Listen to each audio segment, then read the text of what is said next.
stock markets are broadly flat this morning, with both the UK's FTSE 100 index and the Euro Stoxx 50 index just about in positive territory. Steady this morning after yesterday's strong losses for European equities. In the currency space, the euro is also gaining some ground against the dollar. It's near that 131 level, still under pressure with upside momentum waning. While in the peripheral bond markets, both Spanish and Italian bond yields remain pressured, with the Italian 10-year near 4.8%. Yesterday it saw its highest jump since December 2011. Good morning, I'm Ishaq Siddiqi, and welcome to another Daily Market Bite. I'm going to give you a quick idea of what's going on in stock markets today.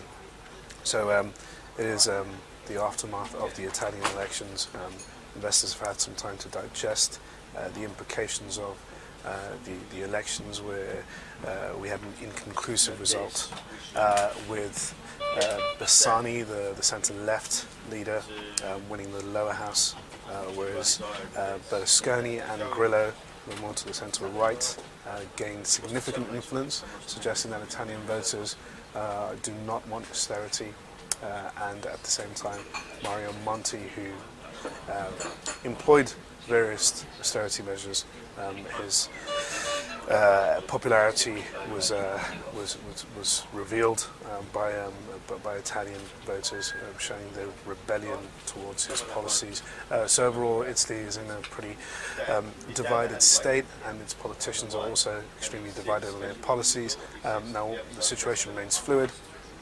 At this point right now, investors are thinking either we are going to get a broader coalition with all parties working together, which seems highly improbable, and the other scenario could be the new elections, but that could take some time, a couple of months. So there's a new bout of uncertainty in Italy and the wider Eurozone, as that poses a big threat to contagion, with fears running high right now that Spain could possibly seek a bailout if its bond yields reach further highs. At this particular point, Spain is still at a level which is deemed sustainable on the 10-year. However, if it pushes above 6%, we could see alarm bells ringing and the Spanish government possibly requesting a bailout from the ECB. So there's a lot of tensions in the Eurozone at the moment.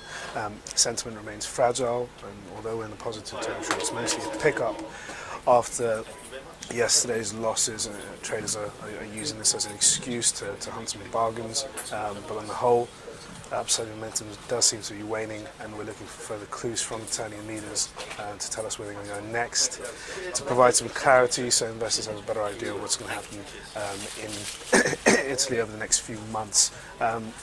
Moody's overnight came out and said Italy's credit rating is at a risk now, suggesting that they could possibly downgrade the country's credit rating if they do not see a material improvement and progress in Italian politics.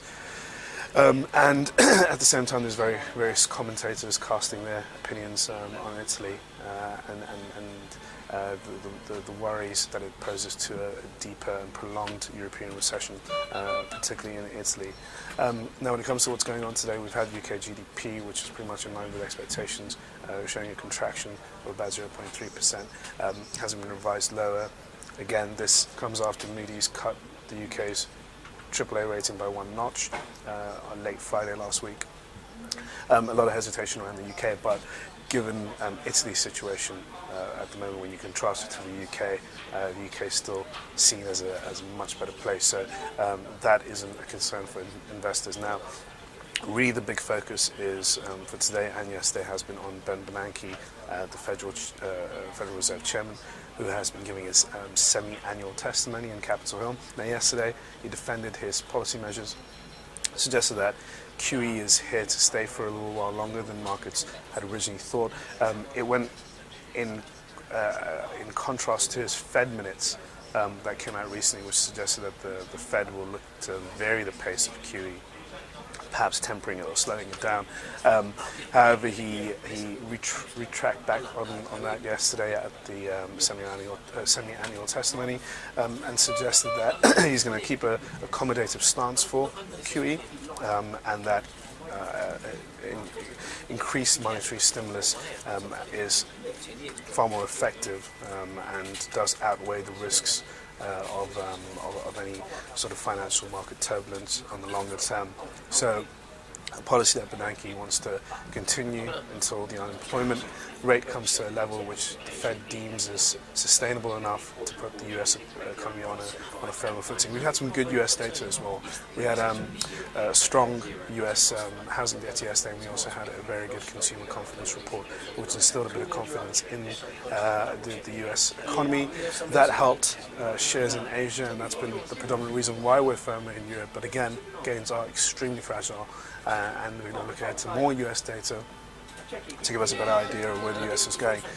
On the immediate picture in Europe, we have Italian bonds auction. This is Italy's first bond auction since the elections. Now, yesterday they had a T-bills where demand was softer than expected, and they paid a pretty high amount to sell their T-bills. Today it's expected to be very similar. They're going to sell at a very expensive rate, and demand is likely to be soft, so it's going to be a good litmus test to see how investors feel about Italy at the moment.